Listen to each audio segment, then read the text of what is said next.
I want to start with a little story here about a young woman who became suddenly ill in the middle of the night, and a doctor was called to her house.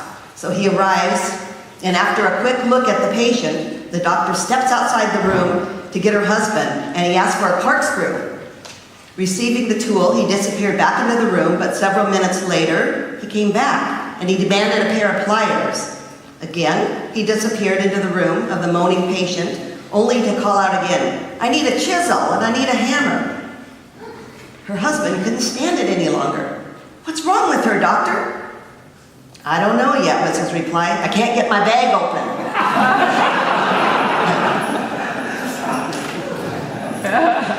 So like the doctor who needs his bag open to fix his patient, to be able to rewrite the love story of our life, we need our hearts open wide. So that's what I want to talk about today, is opening our heart light, opening the love that we have right here and living that way. It's funny, as I was sitting in the chair here, oh my gosh, the view. You guys are so beautiful. I just see this energy, this beautiful energy here. And I look up at the window. You guys got to come up here sometime and look from here. That window is so gorgeous. The light shines through it. It's just beautiful. And the little lanterns there. And it's just like this whole experience. And that's what opens my heart, is to just go, you know, it touches me deeply. And I think that's what we're talking about, is living that love in our life and making love real in our life. When I say making love real, I'm talking about making God real, because it's the same thing. Making God real in your life. Instead of thinking of love or God out there, I'm talking about making it in your life. Feeling God in every cell in your body. Feeling love in every cell in your body. Feeling God's presence wherever you go, whatever you do, carrying it all the time. You know, I think so much of our life we're on autopilot from our head up, right? Of everything that we have to do. And our job here, this lifetime, is to open up our heart and experience life. You know, really experience life in everything that you do, not just stay in your head with it. You know, I was thinking about, you know, the story of our life, and it has so many chapters. Mine has so many chapters, good, the bad, the ugly, you know, and so does yours. I was thinking of you guys all, and I'm looking at out here. And I'm thinking that there's so many chapters in each of your life. Everything from I wrote it down. There's war. You went through war time. You went through abuse, through financial loss. You know, through addiction. I mean, that's all just in my life. No, I'm kidding. But in all of our lives, we have so many stories. You know, and not just the bad ones, but we have the stories, the chapters in our life of achievement. You know, of humor, of laughter, of compassion. Just a great love. You know, we live it all. Through this whole storyline of our life, we've lived everything. You know, so many chapters. So in the chapters of our life, we've had to make choices. And sometimes we've made really conscious choices, and sometimes we've made very unconscious, or like Judy would say, unskilled choices in our life. And all of them, all of the choices, everything we've done, have led up and have created a life, a storyline that is uniquely yours. And guess what? Everything that you've been through in life, every chapter led you to where you are today. Led you right here in this seat. This is a story in its own. Every moment is a story in its own. And it led you right here to how you're feeling inside. Those were your choices. See? And these choices are your life. Your life is just the little things. It's not these great big things that happen all the time. It's the little choices that you make in your life. But your story is just a story, as Eckhart Tolle says. And he says, you're not your life story. You are not that at all. That you are the life underneath your life story. Or I would say you're the love underneath your life story. See, stories come and go, don't they? The same stories I had, years ago are dead and gone, and I have new stories that I'm living. And that's not who I am. That's not who you are. We're this incredible love that is holding our life story right now.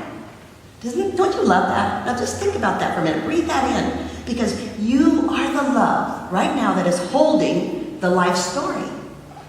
The life story will disappear, and new stories will come, but you won't disappear. You'll always be there. The love that you are is who you are. And, now this is the really cool thing. I got to thinking about this. I was deeply thinking about this all night. That these sacred stories of our life, the sacred stories, are the thing that brought us to the knowledge that we are love.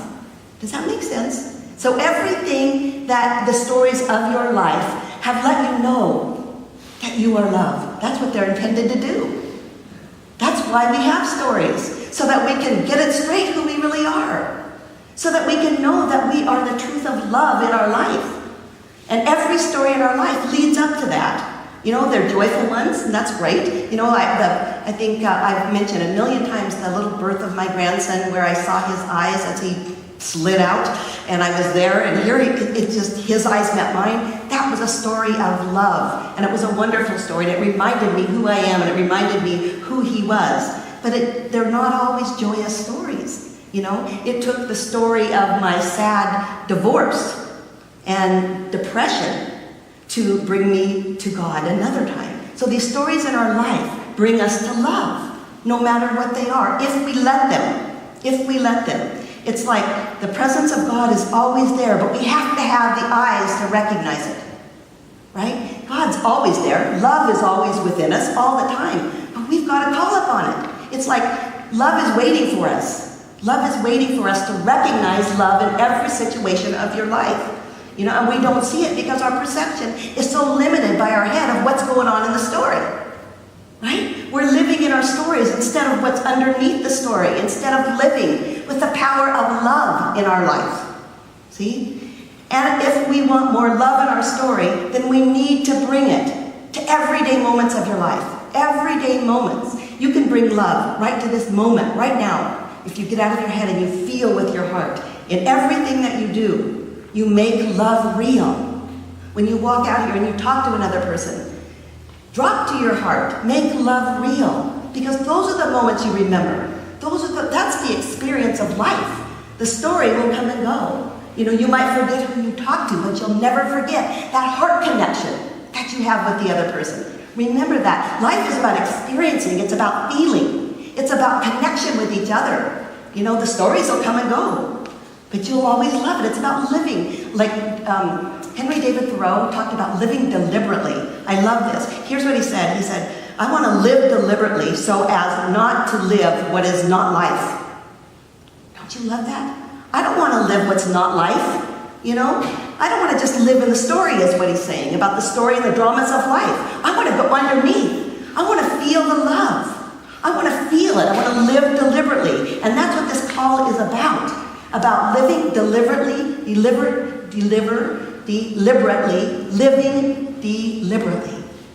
real, living with the experience of love in your life. And every single thing that you do, everything you say, everything you feel, has the foundation of love in it. To make love real in our life, we have to live with the God's presence, with a presence of love in it.